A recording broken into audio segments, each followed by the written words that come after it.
Hello दोस्तों। आइए आज हम अकाउंट्स का एक बहुत ही बेहतरीन चैप्टर की शुरुआत करेंगे जिसका नाम है दोस्तों इन्वेंट्रीज़।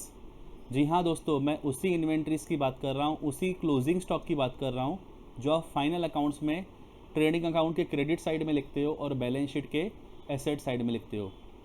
दोस्तों, फाइनल अकाउंट्स में हमने काफ़ी सारे प्रॉब्लम इसके ऊपर सॉल्व किए हैं जहाँ पे क्लोजिंग स्टॉक की एडजस्टमेंट आती है। वहाँ पे एडजस्टमेंट में ऑलमोस्ट ऑल जितने भी आपने क्वेश्चन सॉल्व किए होंगे सब में ही वो एडजस्टमेंट आती है। वहाँ पे कभी कभी तो हमको ऐसे दिया होता है, वहाँ पे दो दो वैल्यूज़ दी जाती है, एक होता है कॉस्ट प्राइस और एक होता है मार्केट प्राइस। हमको वहाँ पे बताया जाता है कि दोनों में से जो लोअर होगा वो लिखना है ट्रेडिंग अकाउंट के क्रेडिट साइड में और बैलेंस शीट के एसेट साइड पे। इसके पीछे दोस्तों लॉजिक ये है कि हमने एक प्रिंसिपल पढ़ा है जिसका नाम है कंजर्वेटिव। जब हमने अकाउंट्स की शुरुआत की थी ना, तो सबसे पहले हमने कॉन्सेप्ट्स और प्रिंसिपल्स पढ़े थे।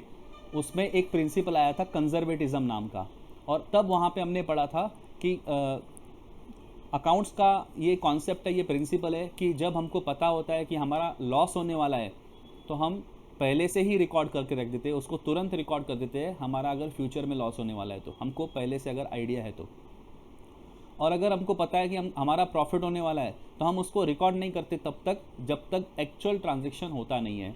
तो दोस्तों इन्वेंट्री के साथ भी वही लॉजिक अप्लाई होता है। जो स्टॉक मेरे पास अभी इन हैंड है, अगर मुझे पता है कि वो कम प्राइस पे बिकने वाला है, मेरा लॉस होने वाला है, तो मैं उसको कम वैल्यू पे रिकॉर्ड करूँगा। मेरे यहाँ पे खुद ब खुद वो लॉस आ जाएगा। जैसे ही आप उसको कम वैल्यू पे रिकॉर्ड करोगे ना, तो आपका उतना नेट प्रॉफिट कम हो जाता है।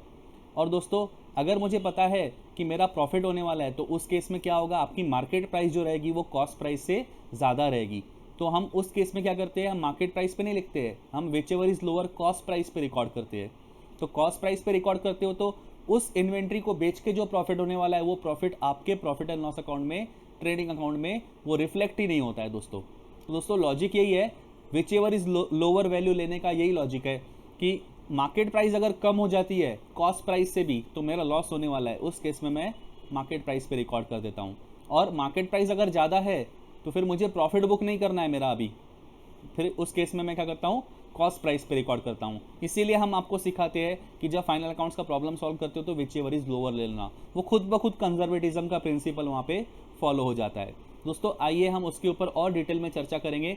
अभी तक हमने क्लोजिंग स्टॉक को हम एक स्टॉक की तरह ऐसे ट्रीट करते थे जैसे मान लो ट्रेडिंग फर्म है, तो ट्रेडिंग फर्म के पास ट्रेडिंग फर्म क्या करती है, सिंपली गुड्स परचेस करती है और वो डायरेक्टली वो सेल करती है। उसके ऊपर कोई प्रोसेस नहीं करती है, कोई प्रोडक्शन उसका नहीं होता है, बस गुड्स खरीदना है, गुड्स बेचना है। हमने ऐसे वाले प्रॉब्लम ज़्यादा सॉल्व किए हैं। तो हमारे सामने एक ही इमेज है, बस गुड्स जैसे फॉर्म में होते हैं उसी फॉर्म में उसको सेल किया जाता है। लेकिन दोस्तों इन्वेंट्री में सिर्फ वही स्टॉक नहीं आता है। अगर आप ट्रेडिंग फर्म देखोगे, अगर आप सोल प्रोप्राइटरशिप फर्म देखोगे, सोल प्रोप्राइटरशिप कंसर्न देखोगे आप, तो उसमें वो डायरेक्ट मटेरियल परचेस करते हैं और डायरेक्ट वो सेल करते हैं, उसमें वो कोई भी प्रोडक्शन नहीं करते। तो उसका कॉस्ट निकालना थोड़ा आसान है। लेकिन अगर आप एक फैक्ट्री के बारे में एज्यूम करोगे जहाँ पे प्रोडक्शन किया जाता है, तो दोस्तों उनके पास एक तरह का क्लोजिंग स्टॉक नहीं होता है, उनके पास रॉ मटेरियल का भी क्लोजिंग स्टॉक होता है। वो गुड्स रेडी करके भी रखते हैं एक गोडाउन में अलग से, क्योंकि कस्टमर की डिमांड कभी भी आ सकती है, कभी भी सप्लाई करना पड़ सकता है। तो उनको मिनिमम स्टॉक अपने हाथ में कुछ तैयार करके भी रखना होता है। तो उनके पास ऐसा समझ लो आप, दो गोडाउन होते हैं। एक गोडाउन में तो उनका रॉ मटेरियल पड़ा होता है, क्योंकि रॉ मटेरियल वो बल्क में परचेस करके रखते हैं। इसके कई सारे फ़ायदे हैं, डिस्काउंट मिलता है, प्रोडक्शन भी कंटिन्यूस चलता है, प्रोडक्शन में कभी प्रोडक्शन साइकिल हमारी रुकती नहीं है। तो स्टॉक उनको हमेशा रॉ मटेरियल का कैरी करना पड़ता है अपने साथ। एक दूसरा गोडाउन भी होता है जहाँ पे वो अपने गुड्स तैयार करके रखते हैं। इन केस अगर कस्टमर का कभी अचानक डिमांड आ गया, किसी कस्टमर ने अचानक ऑर्डर दे दिया और बोला इमीडिएटली सप्लाई करो, तो हमारे पास गुड्स रेडी फॉर्म में तो होने चाहिए, तो वो अपना स्टॉक कैरी करके चलते हैं। तो ऐसे दो तरह के स्टॉक तो मैंने आपको बताया, रॉ मटेरियल का स्टॉक भी होता है और दूसरा वो तैयार स्टॉक भी होता है, म्हणजे वो उसके ऊपर प्रोडक्शन हो चुका है, तो उसको हम कहते हैं फिनिश गुड्स। दोस्तों एक तीसरे भी टाइप के गुड्स उनके पास स्टॉक में होते हैं जो फैक्ट्री में ही होते हैं। दोस्तों फैक्ट्री में क्या होता है, कुछ गुड्स ऐसे होते हैं जिनको दो तीन मशीन से होके गुजरना पड़ता है प्रोडक्शन के लिए, वो एक स्टेप में कन्वर्ट नहीं होते हैं, उनके ऊपर काफ़ी सारे स्टेजेस के हिसाब से प्रोडक्शन करना होता है। स्टेज वन अगर आप प्रोडक्शन कर दोगे तो वो कंप्लीट नहीं होते हैं, वो आधे ही गुड्स बने हैं। उसके ऊपर स्टेज 2 होना अभी बाकी है। जब तक दोनों स्टेजेस से वो गुजर के नहीं जाएगा तब तक वो फिनिश गुड्स में नहीं बनेगा। तो जनरली होता है कि 2 मशीनरी है मान लो, एक मशीनरी पे गुड्स बन के तैयार होंगे, वो आधे बने होंगे, और वो जो गुड्स आधे बने हैं वही दूसरी मशीन पे जाएंगे फॉर फर्दर प्रोडक्शन प्रोसेस। जब तक वो सेकंड मशीन पे नहीं जाते, वो पहली मशीन पे जो वर्कर बैठा हुआ है, काम कर रहा है, गुड्स बना रहा है, वो अपने पास एक ढेर जमा करके रख देता है गुड्स का। तो वो भी स्टॉक कंपनी के पास हमेशा होता है, क्योंकि दोनों मशीन पे साइमल्टेनियसली काम हो रहा है, अलग अलग वर्कर एक साथ काम कर रहे हैं दोनों मशीन पे। तो जो फर्स्ट मशीन पे है वो उसका भी काम करना शुरू ही है, जो सेकंड मशीन पे वर्कर काम कर रहा है उसका भी काम करना शुरू ही है। फर्स्ट मशीन वाला ये नहीं सोचता कि दूसरी मशीन वाला जब मांगेगा मैं उसको तब गुड्स तैयार करके दूंगा, वो अपना काम चालू रखता है। तो उसके पास स्टॉक जमा होना शुरू हो जाता है, जिसको हम कहते हैं दोस्तों वर्क इन प्रोग्रेस, क्योंकि वो हाफ कंप्लीटेड गुड्स है, अभी तक आधे ही बने हैं, आधे बनना अभी बाकी है। तो अगर आप एक फैक्ट्री में जाओगे तो वहाँ पे आपको 3 तरह के गुड्स दिखेंगे। एक होगा रॉ मटेरियल का स्टॉक भी वहाँ पे पड़ा होगा एक गोडाउन में, एक गोडाउन में फिनिश गुड्स भी पड़े होंगे, और एक गोडाउन में आपके यहाँ पे फैक्ट्री में ही WIP का भी स्टॉक हो जाएगा जमा। अब मान लो 31 मार्च आ गई, मान लो 31 मार्च आ गई और उनको अपनी बैलेंस शीट बनानी है। तो बैलेंस शीट बनानी है तो उन्होंने जाके चेक किया, गोडाउन खोला, पहले तो रॉ मटेरियल का जाके गोडाउन खोला जहाँ पे रॉ मटेरियल पड़ा होता है, वहाँ पे उन्होंने चेक किया कि हमारे पास रॉ मटेरियल कितना स्टॉक में पड़ा है। तो नंबर ऑफ यूनिट्स उनको पता चल गए कि हमारे पास इतने यूनिट्स है। उन्होंने सीधा सीधा उसकी वैल्यू निकाला, कॉस्ट प्राइस निकाला और विच एवर इज लोअर करके अप्लाई कर दिया। फिर उन्होंने जाके सेकंड गोडाउन खोला जहाँ पे वो फिनिश गुड्स स्टोर करते हैं, वहाँ पे भी जाके उन्होंने फिनिश गुड्स के यूनिट्स देखे कितने कितने यूनिट्स है, उसका भी कॉस्ट प्राइस निकाला, NRV निकाला, जो कुछ भी वैल्यू निकाला, विच एवर इज लोअर लेके ख़त्म कर दिया। फिर उन्होंने WIP का भी जो स्टॉक था फैक्ट्री में ही पड़ा हुआ था, मशीन 1 के पास में पड़ा हुआ था जमा होके ढेर, वो भी उन्होंने देखा कितना है, उसके भी यूनिट्स कैलकुलेट किए, उसका भी कॉस्ट प्राइस मार्केट प्राइस निकाला, और विच एवर इज लोअर लेके तीनों का आप उन्होंने विच एवर इज लोअर लेके बैलेंस शीट के एसेट साइड में लिखा और ट्रेडिंग अकाउंट के क्रेडिट साइड में लिखा। तो दोनों दोस्तों ये जो स्टॉक होते हैं ना, ये 3 तरह के स्टॉक होते हैं, उनको तीनों की वैल्यू निकालनी होती है, और हमको इस टॉपिक में वही सीखना है कि इसकी वैल्यू कैसे निकालती है। ये तो होता ही है स्टॉक उनके पास में दोस्तों, काफ़ी सारा अदर स्टॉक भी होता है, जैसे कि पैकिंग मटेरियल भी उनके पास पड़ा होता है। काफ़ी सारी आप मैन्युफैक्चरिंग कंपनीज आप देखोगे ना, बहुत बड़ी बड़ी जो फैक्ट्रीज होती है वो अपने यहाँ पे पैकिंग मटेरियल भी स्टॉक में लेके रखती है, क्योंकि उनको पैकिंग के लिए काम में आता है। जब तक पैकिंग नहीं होगी तब तक फिनिश गुड्स रेडी नहीं होगा, तो ये पैकिंग मटेरियल भी उनको अपने पास रखना होता है।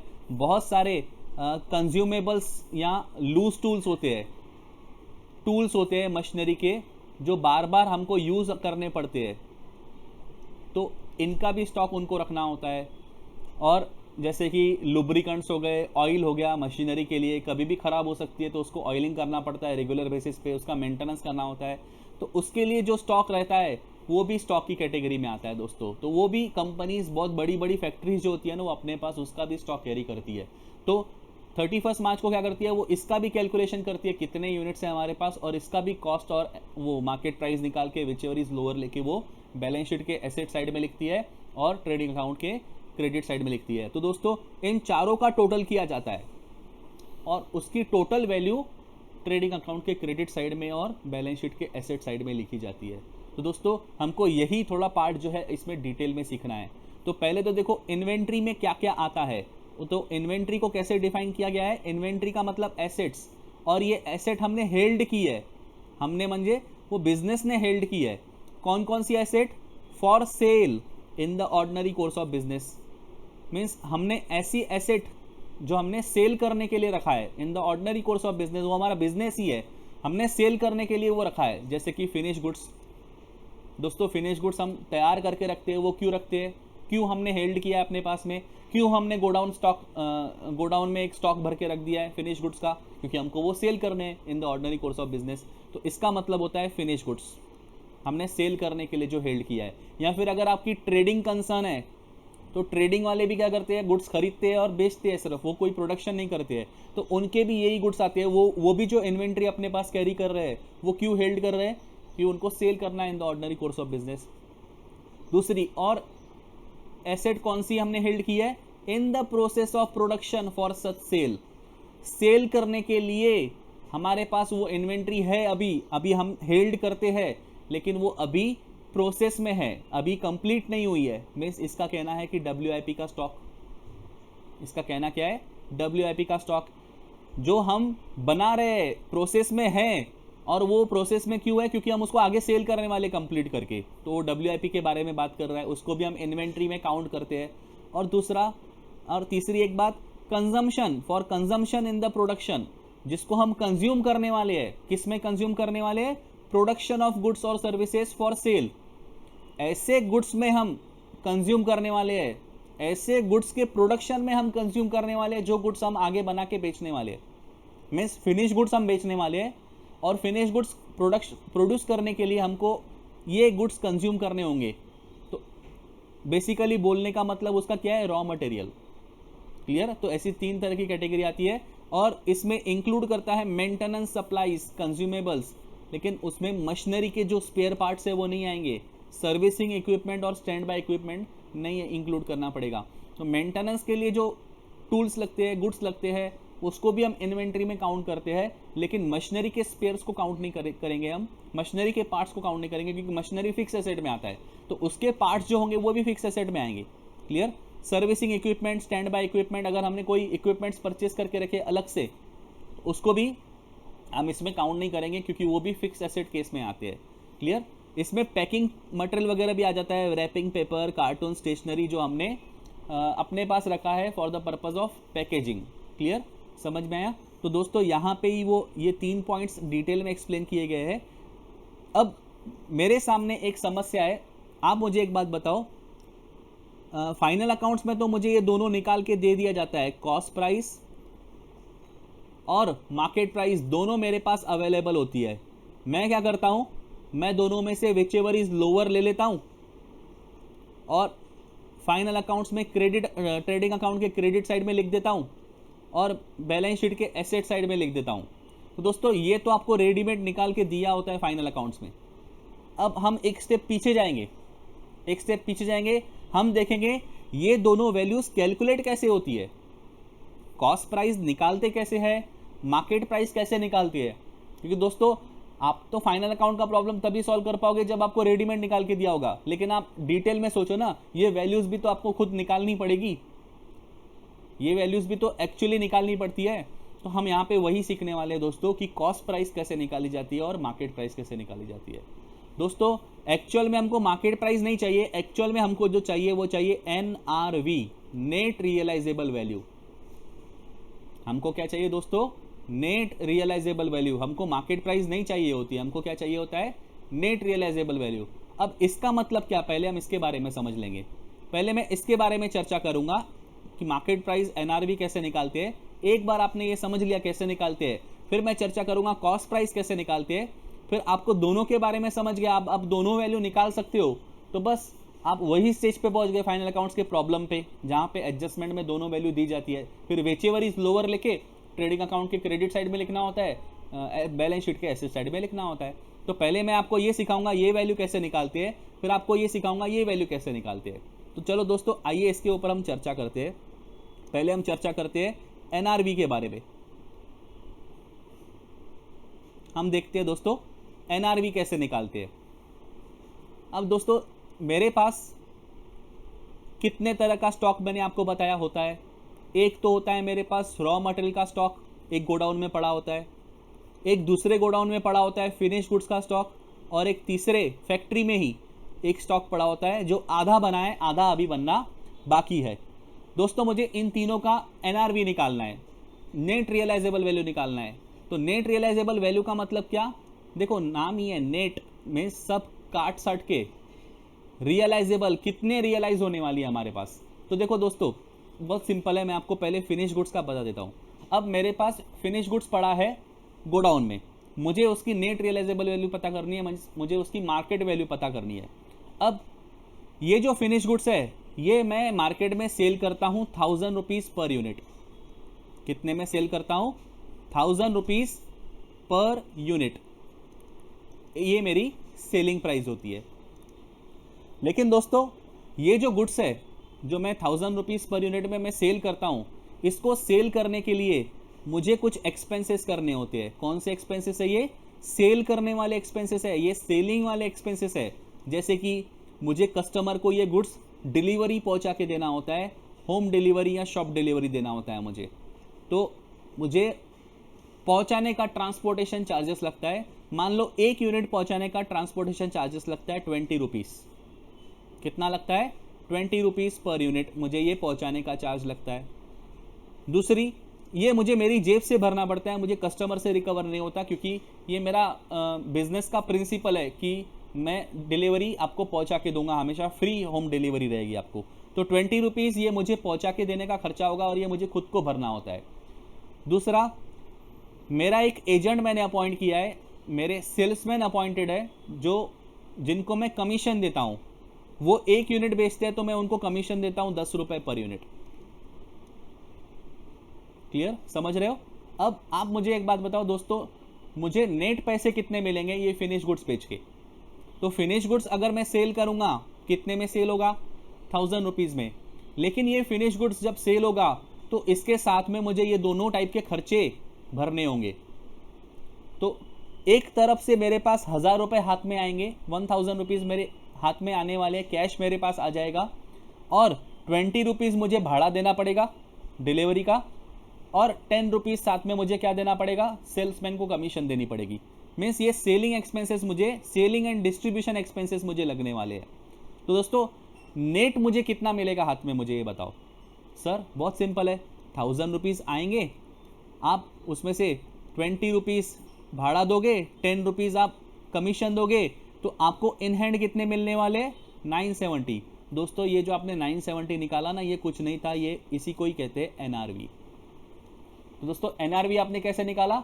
स्टॉक बेच के कितना पैसा मिलेगा और बेचने के लिए मुझे क्या खर्चा करना पड़ेगा, वो मेरी जेब से जाने वाला है, वो मुझे कोई कस्टमर से नहीं मिलने वाला है। तो बेचने के लिए मुझे सेल्समैन को कमीशन देना पड़ता है और साथ में मुझे ट्रांसपोर्टेशन का भाड़ा देना होता है।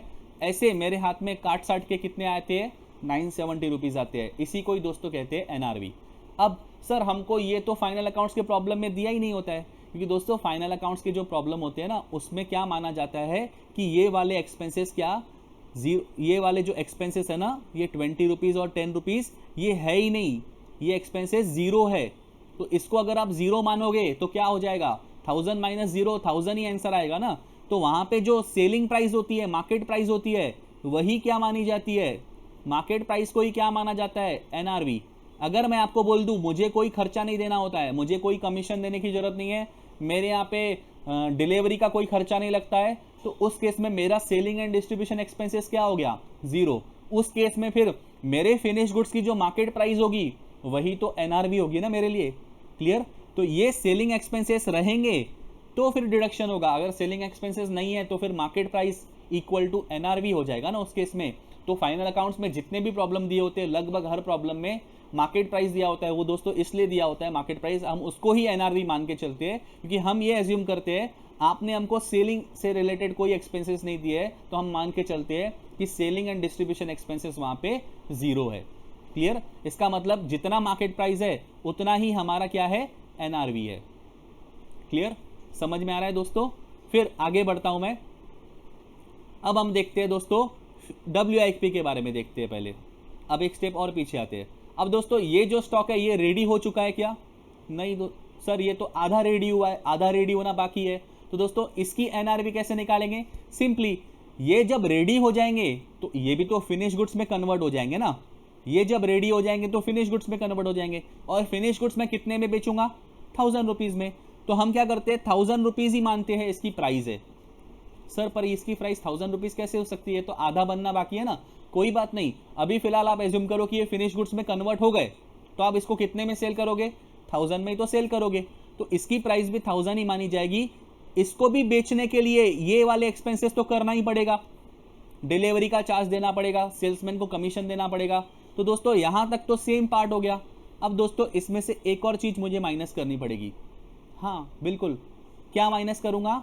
जितना खर्चा प्रोडक्शन के लिए और होने वाला है, क्योंकि ये गुड्स अभी आधे ही बने हैं, अभी इसके ऊपर प्रोडक्शन और करना बाकी है। तो जो प्रोडक्शन करना बाकी है उसको कंप्लीट करने के लिए, इसको फिनिश गुड्स में कन्वर्ट करने के लिए और कितना खर्चा करना पड़ेगा? मान लो और खर्चा करना पड़ेगा 200 रुपए, तो 200 माइनस कर दो। क्लियर? अब तो ये हो गया ना, अनफिनिश गुड्स हो गए ना ये। क्लियर? तो पहले हमने क्या किया, इसको एज्यूम किया कि ये फिनिश गुड्स में कन्वर्ट हो चुके हैं। 1000 रुपीज इसकी सेलिंग प्राइस है। जो फिनिश गुड्स को सेल करने के लिए खर्चा आ रहा था उतना ही खर्चा इसको भी लगेगा, सेलिंग एंड डिस्ट्रीब्यूशन एक्सपेंसेस। इसमें से दोस्तों एक और चीज माइनस होगी, जो प्रोडक्शन प्रोसेस अभी करना बाकी है उसके लिए कितना खर्चा आएगा, क्योंकि इसके ऊपर कुछ प्रोसेस हो चुकी है और कुछ प्रोसेस करना बाकी है। तो जो प्रोसेस करना बाकी है उसके लिए हमको कितना खर्चा आएगा, उसके लिए मान लो 200 रुपीज और खर्चा लगने वाला है, तो 200 रुपीज माइनस कर दो, तो इसकी एनआरवी क्या हो जाएगी? 770 दोस्तों। तो इसका जो स्टॉक है मेरे पास, मैं चेक करूंगा फैक्ट्री में कितने यूनिट्स पड़े हैं जो अभी इन प्रोसेस है, अभी तक कंप्लीट नहीं हुए हैं। और मान लो मुझे पता चला मेरे पास ऐसे 90 यूनिट्स पड़े हैं फ्लोर पे, फैक्ट्री के फ्लोर पे 90 यूनिट्स ऐसे पड़े हैं मशीन 1 के पास में। अभी उसका मशीन 2 पे काम होना बाकी है, और मशीन 2 पे काम हो जाएगा तो कितना खर्चा आएगा उसका काम करने का? 200 रुपीज खर्चा आएगा। वो मैंने माइनस कर दिया है क्योंकि वो मेरा और जाने वाला है। ये भी पैसे मेरे जाने वाले हैं, ये भी पैसे जाने वाले हैं, ये भी पैसे जाने वाले हैं। तो गुड्स बेच के मिलेंगे 1000 और जाएंगे कौन से? ये पैसे और जाने वाले, क्योंकि ये भी प्रोडक्शन बाकी है तो इसका भी खर्चा मेरा बाकी है। क्लियर? ऐसे 90 यूनिट्स मेरे फ्लोर पे पड़े हैं। इसका जब मैं वैल्यूएशन करूंगा तो कैसे करूंगा? एक यूनिट है 770 का, तो 90 यूनिट्स कितने के हुए, मुझे उसकी एनआरवी मिल जाएगी। ऐसे ही फिनिश गुड्स मैंने चेक किए गोडाउन में, मेरे पास फिनिश गुड्स कितने थे? तो मेरे पास फिनिश गुड्स रेडी थे मान लो 800 यूनिट्स। तो एक यूनिट की मुझे एनआरवी पता है, एक यूनिट बेच के मुझे नेट पैसे कितने मिलने वाले हैं? 970 मिलने वाले हैं। तो 800 यूनिट्स का वैल्यू कितना हो जाएगा? 970 इंटू 800। क्लियर? अब दोस्तों बात करते हैं रॉ मटेरियल की। अब आपके दिमाग में एक बात आ रही होगी, सर अब हमको समझ में आ गया क्या करना है। बिल्कुल ईजी है सर। ये रॉ मटेरियल को आप पहले तो ये मानो कि ये फिनिश गुड्स में कन्वर्ट हो गए, तो आप इसकी वैल्यू ले लो 1000, क्योंकि ये फिनिश गुड्स में कन्वर्ट हो जाएगा तो इसको हम बेच देंगे। 1000 रुपीज़ मान लो इसकी सेलिंग प्राइस है, माइनस सेल करने के लिए कितना खर्चा आएगा? हमको ट्रैवलिंग एक्सपेंसेस, डिलीवरी एक्सपेंसेस देने होंगे, हमको सेल्समैन को कमीशन देनी होगी। तो सर यहाँ तक तो कॉमन है। सर इसके ऊपर प्रोडक्शन बिल्कुल भी नहीं हुआ है, तो टोटल प्रोडक्शन का जितना खर्चा है सब माइनस कर दो। सर यहाँ पे तो जो प्रोडक्शन बाकी था, कुछ ही हिस्सा बाकी था प्रोडक्शन करने का, तो उतना हमने माइनस कर दिया कि इतना हमको प्रोडक्शन कंप्लीट करने का खर्चा आने वाला है। तो सर इसके ऊपर तो पूरा ही प्रोडक्शन करना बाकी है, तो पूरा प्रोडक्शन का एक्सपेंसेस माइनस कर दो। पूरा प्रोडक्शन का एक्सपेंसेस कितना है?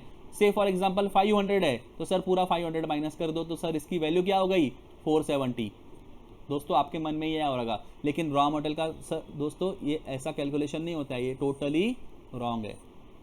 सर ऐसा क्यों? WIP का तो हमने ऐसे किया था, बिल्कुल किया था, लेकिन रॉ मटेरियल का ऐसे नहीं होता है। रॉ मटेरियल का एनआरवी हम क्या लेते हैं? रिप्लेसमेंट कॉस्ट लेते हैं दोस्तों। रिप्लेसमेंट कॉस्ट, रिप्लेसमेंट कॉस्ट का मतलब क्या है दोस्तों? ये हमने मैन्युफैक्चर थोड़ी ना किया है, इस पर तो हमने प्रोसेस किया है, ये तो हमको मार्केट से ही लेना होता है। तो हम देखते हैं अभी करंट प्राइस क्या चालू है रॉ मटेरियल की, जो हमने खरीदा है वो नहीं देखना है। मान लो ये रॉ मटेरियल मैंने परचेस किया है 100 रुपीज़ में, 100 रुपीज़ पर यूनिट हमने परचेस किया है, तो ये तो हो गई उसकी कॉस्ट प्राइस। मुझे उसकी कॉस्ट प्राइस नहीं चाहिए, मुझे उसकी रिप्लेसमेंट वैल्यू चाहिए, रिप्लेसमेंट कॉस्ट चाहिए। मैं देखूंगा अभी करंट में उसकी क्या प्राइस शुरू है। मान लो अभी करंट में इसकी प्राइस शुरू है 90 रुपीज़, अभी करंट में इसकी प्राइस शुरू है 90 रुपीज़। तो मेरे पास तो पुराना स्टॉक पड़ा है ना, जो मैंने तब खरीदा था। अब मान लो मार्केट में रेट गिर गए, लेकिन मेरे पास जो स्टॉक है वो पुराना है, पहले का लिया हुआ है, तो मेरी कॉस्ट प्राइस क्या हो जाएगी? 100 रुपीज़, और मेरी एनआरवी क्या हो जाएगी? रिप्लेसमेंट कॉस्ट 90 रुपीज़, जो करंट मार्केट प्राइस है। अब दोस्तों आप बोलोगे कि दोनों में से जो लोअर है वो लेना है, लेकिन दोस्तों रॉ मटेरियल का जो एनआरवी लेना होता है ना, रॉ मटेरियल को वैसे तो हमेशा कॉस्ट प्राइस पे लेना होता है, वैसे हमेशा आप क्या करोगे? कॉस्ट प्राइस पे लोगे। लेकिन अगर आपका फिनिश गुड्स जो है ये आप घाटे में बेचने वाले हो, ये आप घाटे में बेचने वाले हो, आपको पता है कि ये फिनिश गुड्स जो है ये कम प्राइस पे बिकेगा, मैंने तो बनाए हैं गुड्स, बनाने का खर्चा आ रहा है मान लो फॉर एग्जांपल 50 रुपीज़, और मैं बेच रहा हूँ 40 रुपीज़ में, तो नुकसान होगा ना। तो आपको पता है कि इस पर नुकसान होने वाला है, ये बेच के मेरा नुकसान होने वाला है। तो जब फिनिश गुड्स बेच के नुकसान होने वाला है, उस केस में हम रॉ मटेरियल को रिप्लेसमेंट कॉस्ट पे वैल्यू करते हैं, मीन्स तब हम उसको एनआरवी पे लेते हैं, नहीं तो उसको हम एनआरवी पे नहीं लेते हैं। दोस्तों हमेशा रॉ मटेरियल को कॉस्ट प्राइस पे रखा जाएगा। क्लियर? रिप्लेसमेंट कॉस्ट हम तभी यूज़ करेंगे, हम उसको रिप्लेसमेंट कॉस्ट पे तभी लिखेंगे जब हमारा फिनिश गुड्स जो है वो घाटे में हम बेचने वाले हैं, फिनिश गुड्स बेच के हमारा लॉस होने वाला है। क्लियर? उस केस में हम रॉ मटेरियल को रिप्लेसमेंट कॉस्ट पे नोट करते हैं, लिखते हैं, नहीं तो उसको हमेशा कॉस्ट प्राइस पे ही लिखा जाता है। क्लियर? समझ में आया? तो आपको एनआरवी आई होप समझ में आ गया। अब आप फॉर्मूला लिख सकते हो, रॉ मटेरियल का एनआरवी क्या होता है, बताओ। रॉ मटेरियल के केस में एनआरवी क्या होता है, रिप्लेसमेंट कॉस्ट। रॉ मटेरियल के केस में एनआरवी क्या होता है, रिप्लेसमेंट कॉस्ट। बताओ फिनिश गुड्स के केस में एनआरवी क्या होता है, सर उसकी मार्केट प्राइस या फिर सेलिंग प्राइस। इसमें से सर हमको माइनस करने होते हैं selling and distribution expenses. Sir WIP का भी हमको मालूम है क्या, selling price minus selling and distribution expenses minus further production cost, या फिर इसको ही आप कह सकते हो cost incurred to complete production process. तो ये हो जाएगी तीनों की दोस्तों एनआरवी। अब दोस्तों एनआरवी तो हमने निकालना सीख लिया, अब हमको एक और बात सीखनी है, हमको देखना है इसकी कॉस्ट प्राइस कैसे निकालते हैं। दोस्तों बहुत आसान है, ये तो आपने बहुत बार किया होगा। कॉस्ट प्राइस कैसे निकालते हैं दोस्तों, आप बता सकते हो कैसे निकालते हैं? तो कॉस्ट प्राइस निकालना सीख रहा हूं मैं, बताओ कैसे निकालोगे। कोई चीज़ आप परचेस करते हो तो सप्लायर को पैसे देते हो कि नहीं? सर बिल्कुल, फ्री में तो कोई चीज़ मिलती नहीं है, तो सप्लायर को हमने पे किया, वो क्या थी, प्राइस जो हमने पे किया। मान लो मैंने ये 100 रुपीज़ में मटेरियल परचेस किया है, 100 रुपीज़ में मैंने मटेरियल परचेस किया। मेरा जो सप्लायर है ये गुजरात में बैठा हुआ है, मैं महाराष्ट्र में हूँ, तो वहाँ से गुजरात से उसने लोड कर दिया और मुझे गुड्स महाराष्ट्र में मिले, मुझसे ट्रांसपोर्ट वाले ने पैसे ले लिए भाड़ा लाने का, जिसको आप कैरेज इनवर्ड भी कहते हो,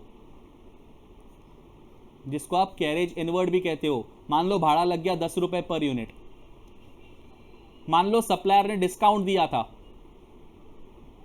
मान लो सप्लायर ने डिस्काउंट दिया था, उसने डिस्काउंट दिया 5 रुपीज़ पर यूनिट, तो दोस्तों उतना मुझे कम भरना पड़ेगा। मान लो आपको कोई रिबेट मिला, ड्यूटी ड्रॉबैक मिली, तो दोस्तों ये डिस्काउंट के ही टाइप होते हैं, तो जो कुछ भी डिस्काउंट मिला है आप वो माइनस करते जाओ। मीन्स आपको कॉस्ट निकालते समय, कॉस्ट का मतलब क्या होता है, जो हमने एक्चुअली पे की है, जो हमने एक्चुअल पेमेंट किया है उसको हम कॉस्ट में इंक्लूड करते हैं। दोस्तों सप्लायर को आपको पैसे देने होंगे, लेकिन सप्लायर ने डिस्काउंट दिया तो आप उसको कम पैसे देने पड़ेंगे ना उतने, तो 5 रुपीज़ का डिस्काउंट दिया तो अब 95 ही देना पड़ेगा। तो मुझे कॉस्ट निकालनी है, कॉस्ट का मतलब क्या, जो खर्चा मुझे लगा है। तो मुझे खर्चा कौन कौन सा लगा है, सप्लायर को मैंने पैसे दिए, क्या ट्रांसपोर्टेशन कॉस्ट भी सर इसमें इंक्लूड करना है? बिल्कुल।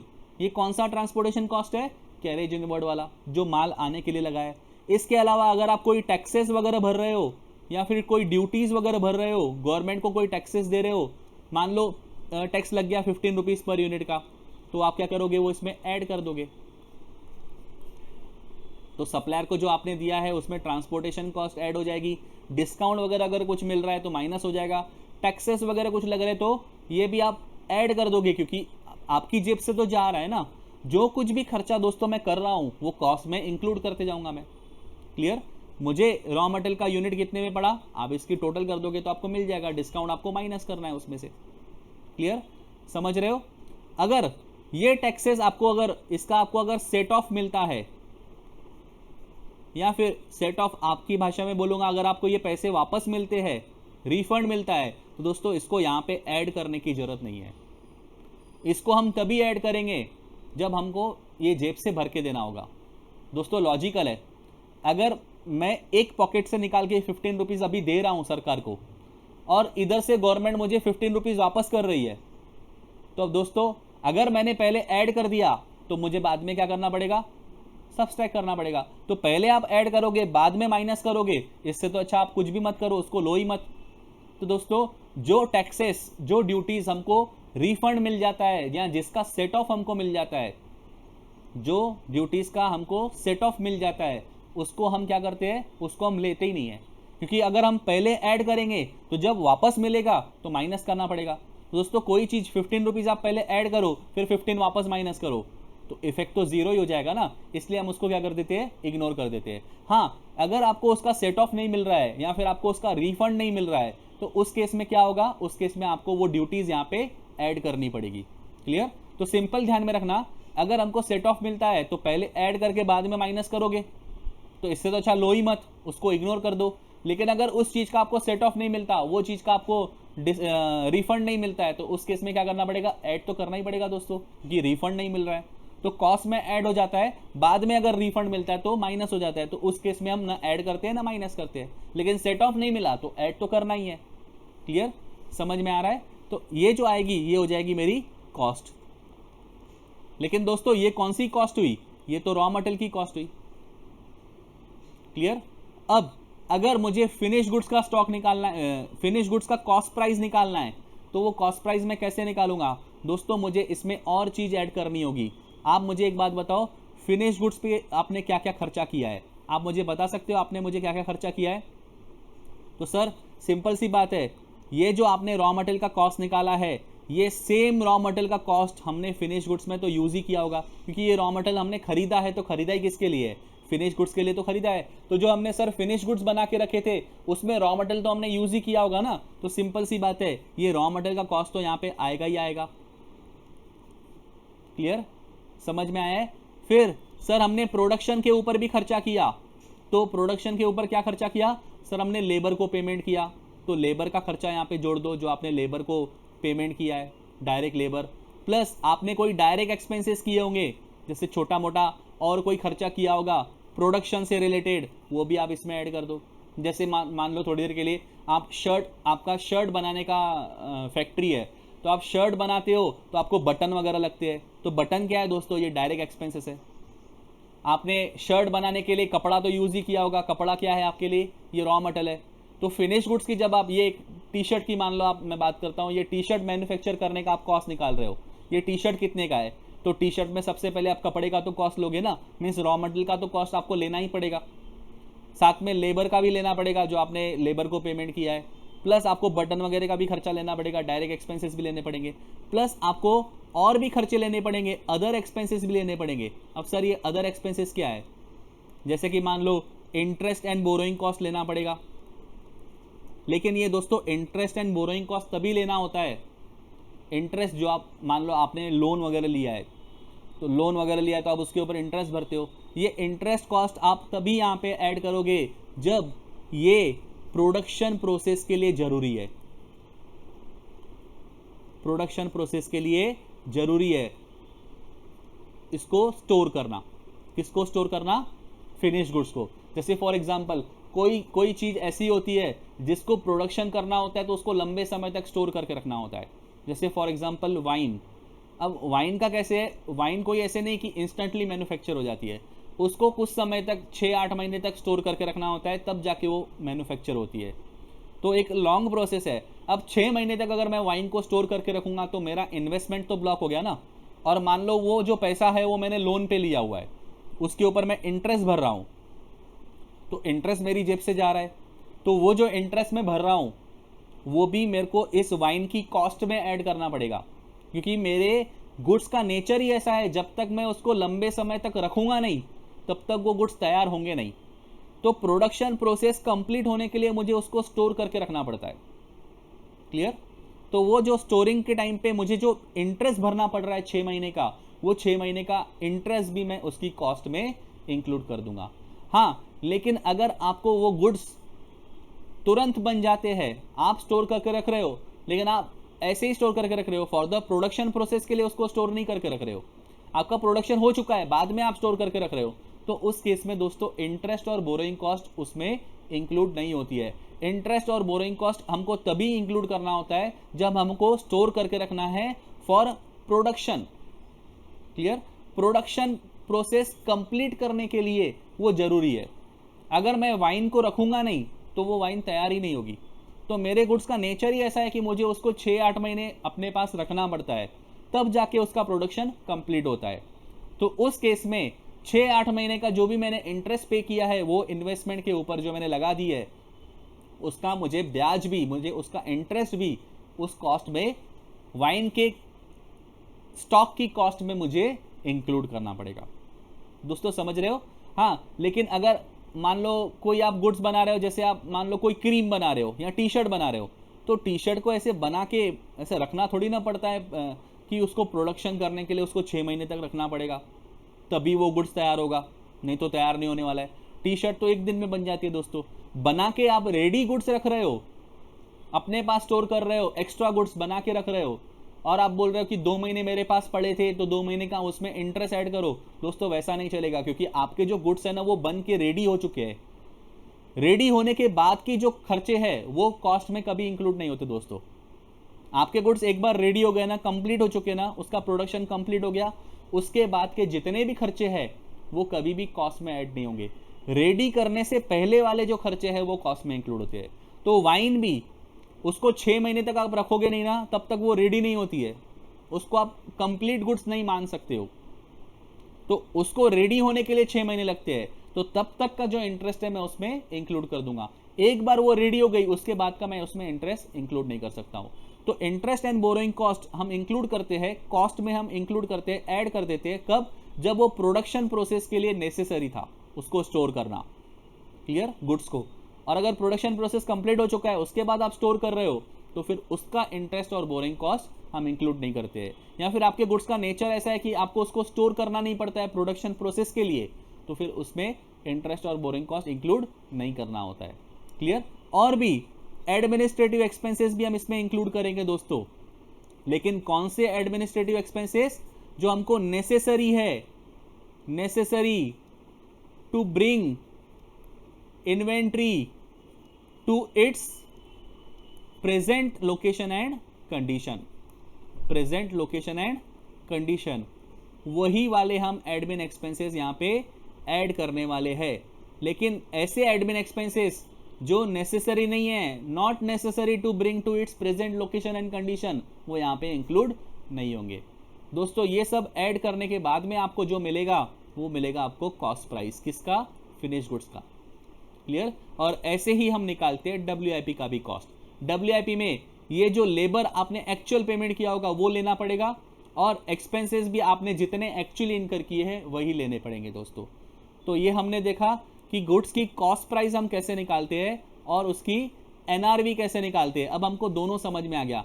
NRV रिवर्स कैलकुलेशन है दोस्तों, हम ये सेलिंग प्राइस के ऊपर से निकालते हैं, हम ये सेलिंग प्राइस के ऊपर से निकालते हैं। सेलिंग प्राइस कितने में सेल होगा, minus selling and distribution expenses, clear. लेकिन कॉस्ट प्राइस कैसे निकालते हैं? परचेस के ऊपर से निकालते हैं। परचेस प्राइस प्लस टैक्सेस वगैरह जो आपने पे किए होंगे, अगर वो नॉन रिफंडेबल है तो, लेकिन अगर आपको टैक्स रिफंड मिलता है तो फिर यहाँ पे ऐड करने की जरूरत नहीं है। यहाँ पे लिखूंगा if not refunded, if not refund. और अगर कोई कैरेज इनवर्ड आपको लग रहा है तो, या कोई अदर खर्चा लग रहा है तो, इसमें से अगर कोई डिस्काउंट मिल रहा है आपको सप्लायर से तो माइनस हो जाएगा, या रिबेट वगैरह मिल रहा है तो माइनस हो जाएगा दोस्तों। इस तरह से दोनों वैल्यू निकाली जाती है, और विच एवर इज लोअर जो रहेगा वो हम ट्रेडिंग अकाउंट के क्रेडिट साइड में लिखते हैं और बैलेंस शीट के एसेट साइड में लिखते हैं। दोस्तों आज के लिए इतना ही, इसके बाद मैं आपको आगे का कॉन्सेप्ट समझाऊंगा इन्वेंट्री से जो रिलेटेड है। अगर आपको कोई भी डाउट है आज के लेक्चर से रिलेटेड तो आप मुझसे फ्री, एकदम फ्री होके आप मुझसे बिना हिचकिचाहट, बिना घबराहट आप मुझसे कांटेक्ट कर सकते हो। मेरा व्हाट्सअप नंबर है 9130006500। तो आप इस पर मुझे मैसेज करके आप मुझसे अपना क्वेरी पूछ सकते हो, मैं आपकी क्वेरी ज़रूर हैंडल करूँगा, सॉल्व करूँगा। Okay, thank you, bye.